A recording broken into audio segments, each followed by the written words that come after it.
I'm John Morley, and I just started to work here at Hitachi Vantara, which is a subsidiary of Hitachi, which is the coming together of three separate business units to try and create a new strategy to work in the area of digital transformation. So I got here as I'm talking to you, I got here about 2 weeks ago. Oh, wow. That's amazing. And what do you do there? So I have the title Business Design Strategist. And this is, when we talk later on about, catalysts, this is something that has come out of that whole experience.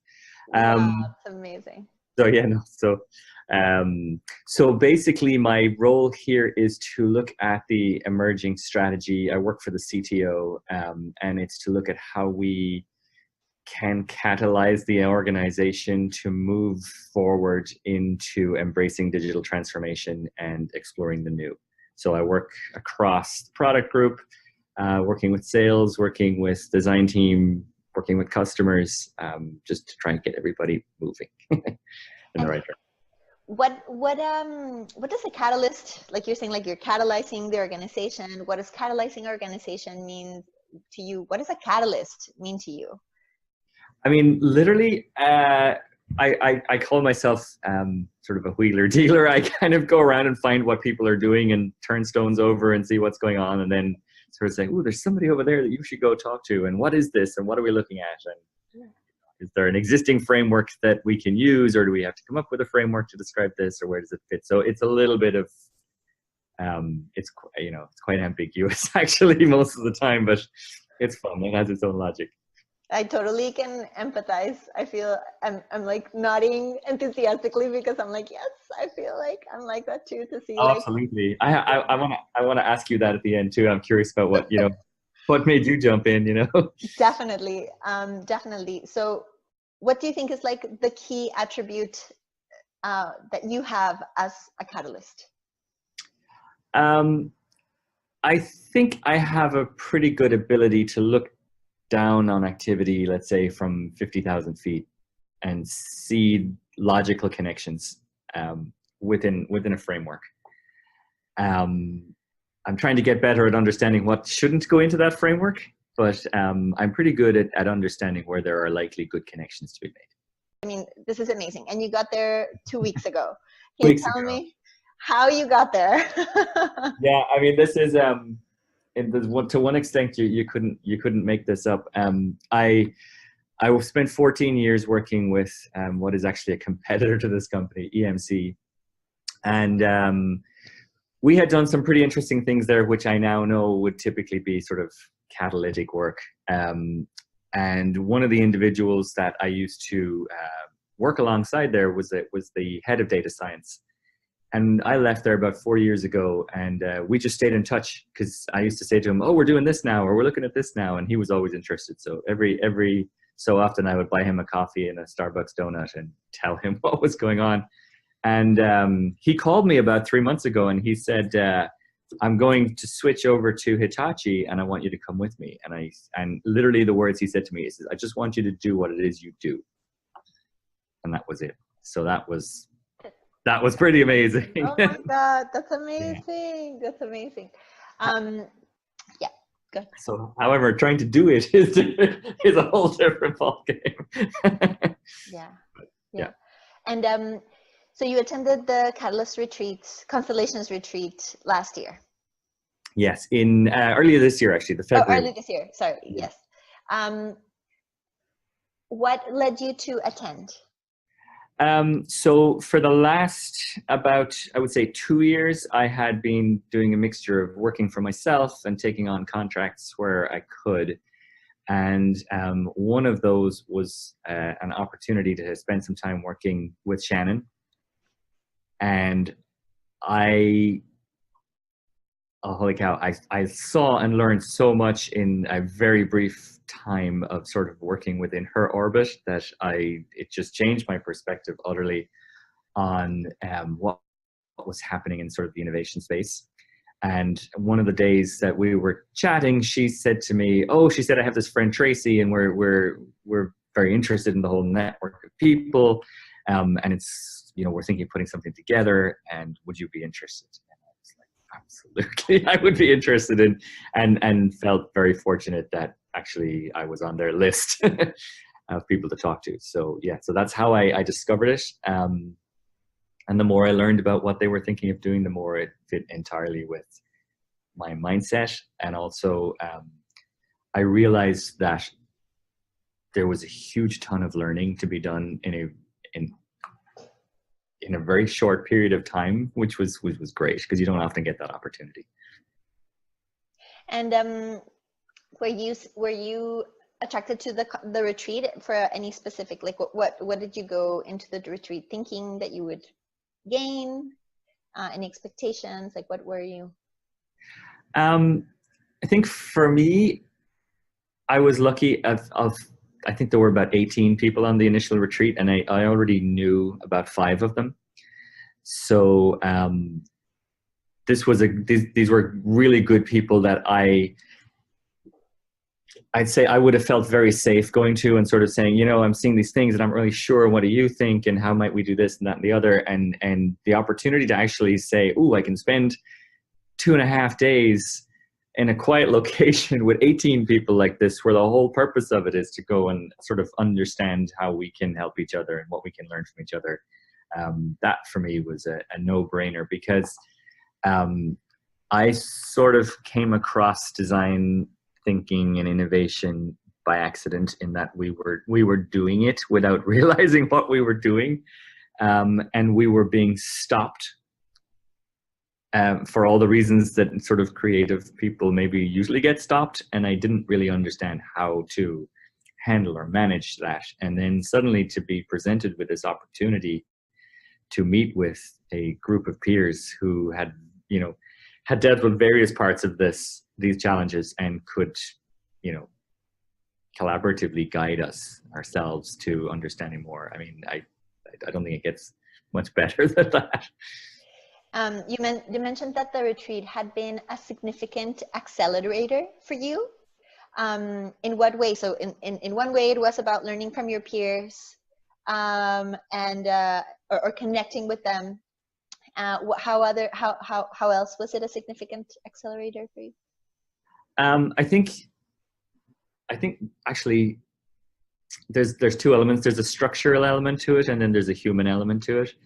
I'm a very systems-oriented person. I love to know that there's a framework. I love to know that there's structure, and I love to know that by X period of time of the day, we're actually going to come to a conclusion or a result. And then, and therefore, the schedule and the plan that was put into the agenda worked really well, and it was really fun during it to see how we might iterate on it for future events potentially. But there was that element of every session brought progress. But within the individual sessions, there was an element of, okay, let's just drop all structure and process and frameworks here for a moment. Let's talk about each other. What's going on? You know, how do we get there? And I think another layer on this or perspective was that Tracy and Shannon designed into that agenda sort of a big wide opening, which is, well, let's imagine anything, and very cleanly just funneled it down to very specifics for everybody. And again, it wasn't specifics that they provided us, it was specifics that we built on ourselves. I hope that makes some sense. And what was it for you? What was that specific for you? It was for me, 3 things. One was clarity around what is going on in my head. Because I had this smorgasbord of different ideas, and you could do this and that and the other and blah, and beginning to understand how to determine which were of the highest priority for me, which started with actually understanding what my personal vision might be and what mission I was on. And those are really important things to have clarity about. And actually, if I put a little asterisk on that, when I met with Bill, who brought me into Hitachi, he said to me, I want you to come, he said, because you understand how to lead a mission. And I thought, well, that was a big personal moment, because a lot of that came out of the Catalyst retreat, which was understand your vision and mission. And, that was what he said to me. So, yeah, so that was the first one. I think was very much understanding what my vision and mission are. And then number two, for me particularly, was having the confidence to go after that. And I remember there was another group member, George, who opened up with the request that everybody embrace vulnerability, which is if you're vulnerable about something, just spit it out, because we're all here to help. And that for me was very powerful, because that is something that I learned to embrace rather than push away during that retreat.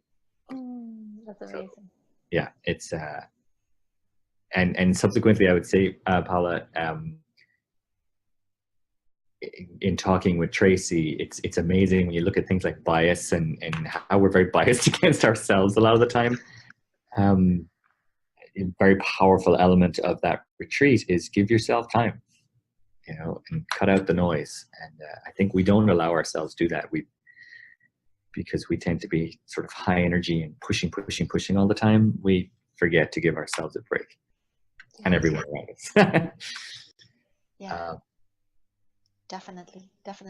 So, this is really incredible and powerful. Like, what I'm getting is that you were able to get clarity on your purpose, on your priorities, and then to be able to prioritize that purpose. And that's what kind of led you to where you are right now. Like the result, the direct result of that clarity is that now you have this job. Absolutely. Yeah. Oh, that's incredible. And in fact, without getting into a lot of specifics about it, I mean, I learned,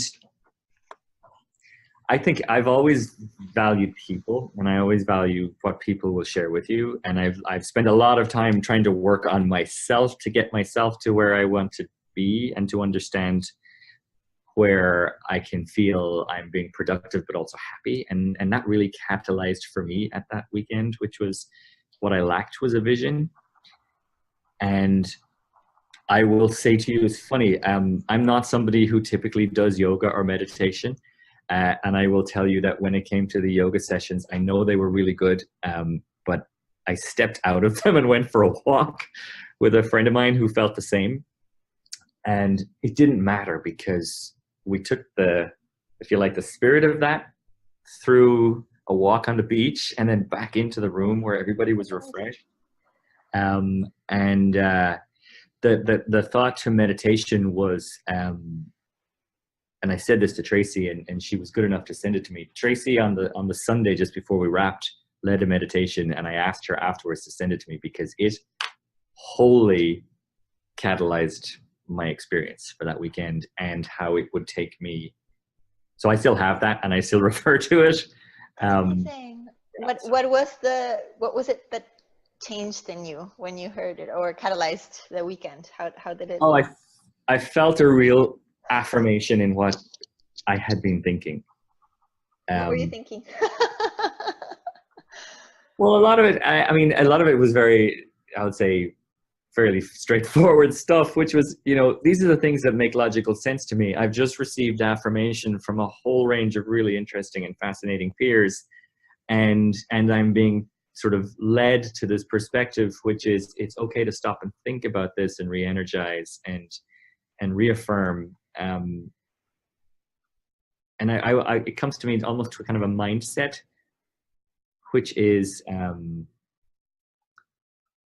this whole space is not easy, and acknowledging that it's not easy is the most important first step. That's what I take from it, and therefore it's okay to iterate and to not be right each time, and to understand that your brain works in different ways at different times. And that Tracy catalyzed all of that.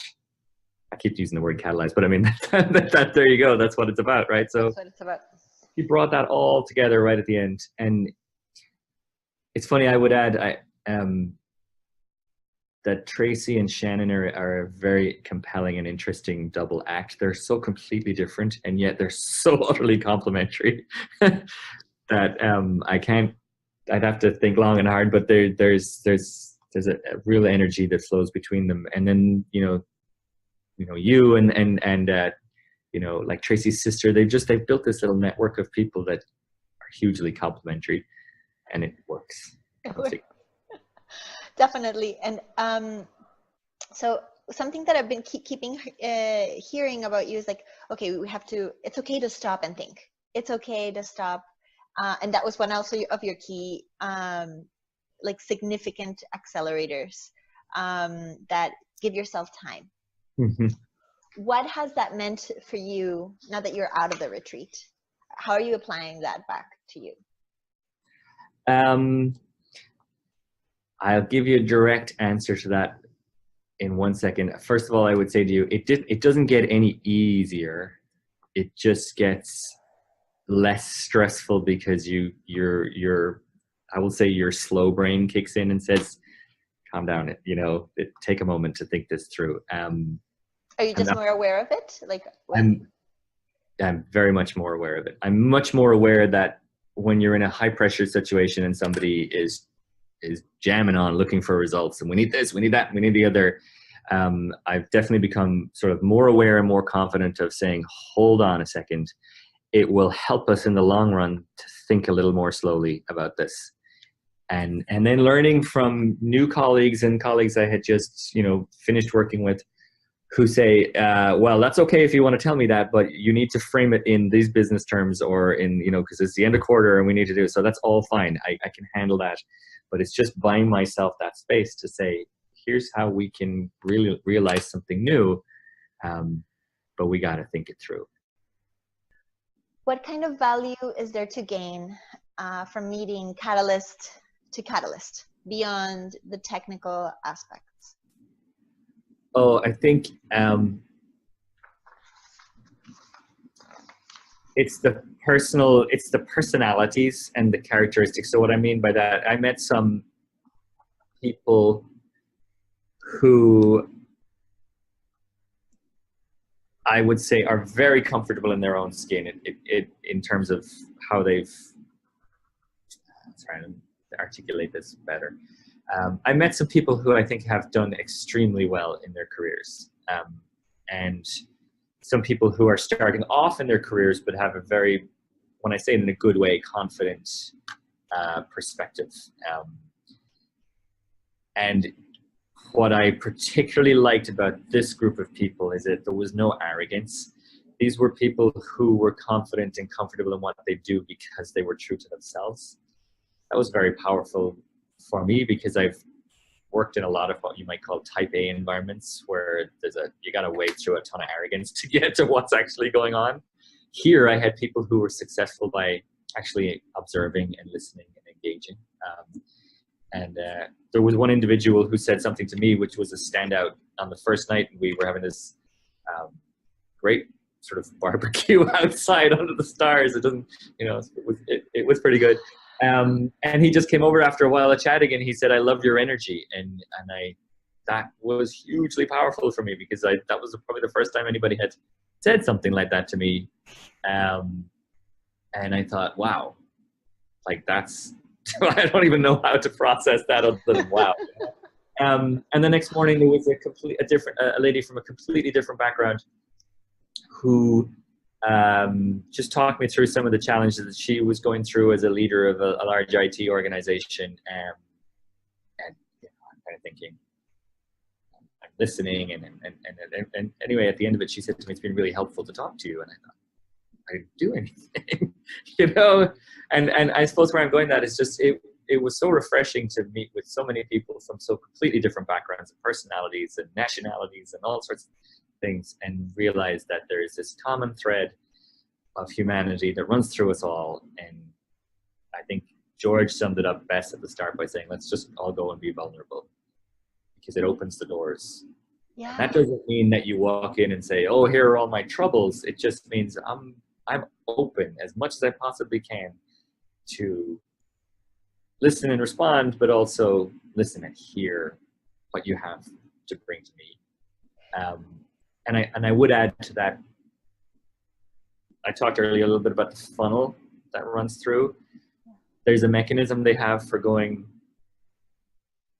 from I think groups of 3 to groups of, sorry, they go from one-on-ones to groups of 3 and then out to broader groups. And it's brilliant because it allows you to iterate on your own collaboration, if you like, within the team, and feel more comfortable as you grow over the 2 or 3 days to bring your perspective and vision forward. How was that for you? Like a concrete example for you. How did that work out? That's a good question. Let me try and say that. I actually found, so this might go a little bit down a rat hole, so apologies if it does. I've always found I would be a good coach more than a good, like if it's sporting analogy, I'll be a good sort of coach rather than the first team coach, if that makes some sense. So first team coach? No, so what I mean is like, I don't have a goal or drive to run the whole organization. That's not where I get my passion and kick. I love working with people to help us get there. And I love working for passionate leaders who have a big strategic vision that I can buy into. Where I think I come into my own is working across the team to get us there.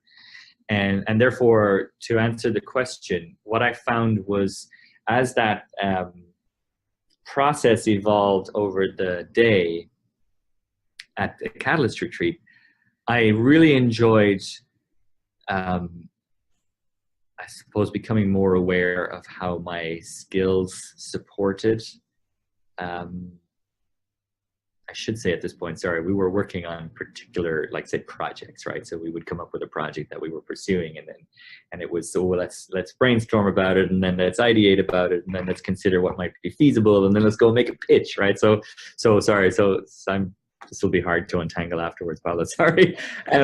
But so you guys were working together on like a project that you guys were kind of thinking about, or was it like a real project that you were working on? It was, I think we would take a real project that somebody was looking at and you know, as much as possible, just noodle on that. But what I found and what was good for me is I began to understand that I didn't need to be involved in all parts of this process. I understood where I would put my foot on the accelerator and where I could back off, and so where I would sort of try and lead somewhat, and then where I would sort of support and learn somewhat and validate so I really liked the collaborative nature of that. I'm a big believer in the phrase that the whole is greater than the sum of the individual parts.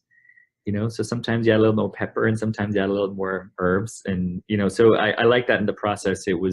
We created something that was the output of a collective group that couldn't have looked like that if somebody had led it right from the start. So I hope that makes some sort of sense. It was, yes. I feel like you guys were tapping into the collective brain to get to some place that could not have imagined. Absolutely. Yeah. Absolutely. And one last thought on that. There were, you know, I love this mixture of people they have. They have people who are new, who are bright and energetic and passionate about growing their careers, and then people who've been around for a while who are leading things. And I love that infusion of energy between the two. And it's remarkable when you see somebody who's maybe, you know, 20 years into a career path who's just bright-eyed because of what they're seeing. You know, and what they saw in others, or but because they're still like excited about what they do. Both. Yeah, it's that experience. Amazing. Yeah. I also think in this is a kind of a sort of personal bias. You know, a big generalization. A lot of people get up in the morning, go into work and do their job and go home. And there's frustrations and there's, oh, well, you know, we're not innovative and we're this. And I learned over the last 2 or 3 years that no company is going to make that work for me. I have to go and own that myself. And that's where I really feel that retreat and Catalyst Constellations is incredibly powerful, because once you have signed up for owning your own sort of outcome, there's this crazy network of people who want to help you do it. And I never knew that they existed. And you know, I met Shannon, and Shannon said to me, these people are out there. And then lo and behold, we went and did the Catalyst retreat and discovered, holy cow, they are, and they're incredibly powerful, and they all want to help you. So that was pretty powerful. That's amazing. Is there anything else that you can think of that was like stood out for you from the retreat? I'm sure many things, but like that you want to mention in this next few minutes. What I'm always kind of conscious of. Well, so two things. Somebody said the word retreat to me, and I was like, oh, that reminds me. I was raised a Catholic, right? So when I hear the word retreat, I kind of think, 3 days of silence on an island, right, somewhere in the rain. So like this could not be like any more opposite to that. This was like, we were in this beautiful location on the Pacific coast with, barbecues in the evening and starry skies. And, if you want some drink, there's lots of drink on hand. And yet, on the other hand, a lot of really cool introspective work, both individually and collectively, and just great humor, I think. I think there was a lot of belly laughing as well as everything else across the few days. And yet this sense that we were going through something very powerful,